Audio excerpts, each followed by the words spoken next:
學完點樣去插入文字同埋修改文字顏色同埋個位置之後呢，跟住落嚟我哋就會學習呢點樣利用 Paint.net 呢個軟件去做一個相片嘅修飾。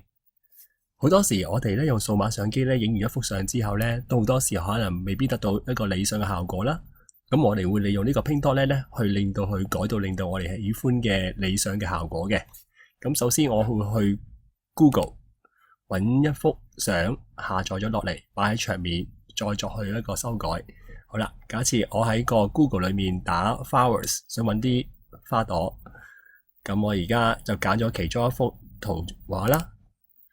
揀咗幅相片，跟住之後咧，我就儲存呢幅相片啦。揀另存圖片啦，我哋之前已經學過噶啦。咁我哋就擺翻喺桌面啦。咁檔嘅名稱咁樣可以打翻 flowers， 跟住就存檔，跟住去翻 Paint.net 呢個位置，我哋撳翻檔案，開啟舊檔，跟住我哋揀之前喺儲存喺桌面上面嗰幅相片，跟住撳開啟。好啦，如果幅相係好細嘅話咧，咁當然我哋要放大嚟睇啦。咁放大咗之後咧，會發覺呢幅相咧係比較朦嘅。咁點解會比較朦咧？因為我頭先喺個 Google.com 裏面去下載呢幅相嘅時候咧，下載呢幅相嘅大小係好細嘅，呢個像素你會發覺係284乘以177，所以如果係我哋將幅咁細嘅圖像個像素咁細嘅圖像去變大嘅話咧，佢就會出現一啲咧模糊嘅現象出現嘅啦。所以咧呢幅相我哋暫時嚟講咧係唔適合作呢次修改嘅。咁我哋需要去翻 Google.com 裏面下載翻比較大像素嘅相嚟做修改嘅。咁我哋點知道呢幅相係咪適合我哋可以用作嚟修改呢？個像素幾大呢？其實當我哋下載呢幅相之前呢，我哋可以望一望佢側邊嘅詳細嘅介紹。例如呢幅相嘅像素係1440乘以852嘅，咁呢幅相都係比較適合我哋做呢次相片修改嘅。咁啊，指住呢幅相啦，跟住就撳滑鼠右掣揀另存圖片。跟住就一樣係儲喺桌面度啦，跟住咁你見到存檔類型咧係 JPEG 檔案嚟嘅，咁我可以改名或者唔改名都冇問題嘅，視乎同學喜歡啦。跟住撳存檔，跟住我哋去翻 Paint.net， 我哋咧開翻呢幅相我哋唔要啦，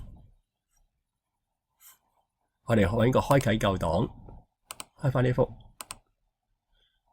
好啦，今次發覺咧，你見到下面嘅像素真係1440乘以852啦，所以係好適合咧我哋做呢個相片修改嘅。咁做一個相片修改時候，咁例如我如果舉例覺得呢幅相後面嘅背景好似比較暗喎，點樣可以令到佢光啲咧？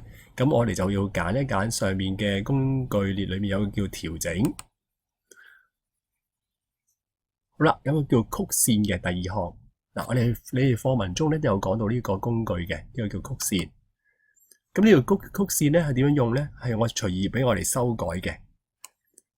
如果我將中間呢個位置，條線嘅中間呢個位置向上推嘅話咧，你就會發覺咧幅相係會變光噶啦。相反，如果我將條線向下拉嘅話咧，就會越嚟越暗啦幅相。所以呢一個咧係一個好有用嘅曲線，係俾你去調校幅相嘅亮度嘅。你可以自由去擺喺唔同嘅位置，直至你覺得呢幅相係合乎你心目中想要嘅影像。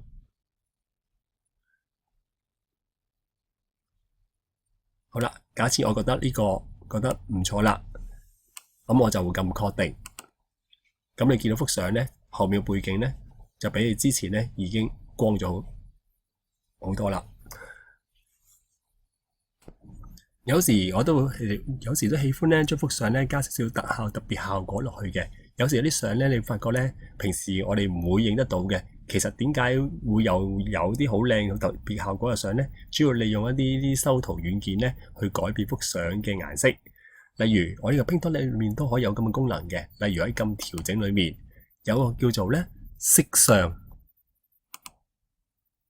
好啦，去到呢個色相之後咧，同學可以望下我移動呢個按鈕手，我靠左或者係靠右手，幅相有咩變化啦？我而家首先咧就會移向左面先嘅，即係話移向左面咧會開始有負數出現嘅啦。你請同學慢慢留心幅相有咩變化咯。見唔見到幅相嘅顏色係開始偏向藍色咧？紫藍色啦。嗱，平時呢啲花你冇可能喺日常生活中影到嘅，但係我利用呢啲修圖軟件咧，我哋就可以做到呢啲咁特別嘅效果啦。好啦，我而家嘗試咧將佢變成正數先，你會發覺佢嘅顏色又有另一種變化，又會偏向咩色咧？就會偏向綠色啦。其實我哋點知道佢真係偏向綠色咧？如果同學留心睇到嗰個色相嗰條選擇軸裏面咧，你見到咧，佢上面已經有顯示咗啲你心目中嘅顏色嘅啦。例如我而家接近嘅位置咧，已經係有啲綠色啊。如果移翻去中間咧，就偏向紅色嘅；如果移向另一邊咧，就會偏向藍色啦。所以咧，係咪好靚咧個效果？不過我自己喜歡咧紫色嘅花，咁我都係偏向呢一個位置啦。咁我就咁確定。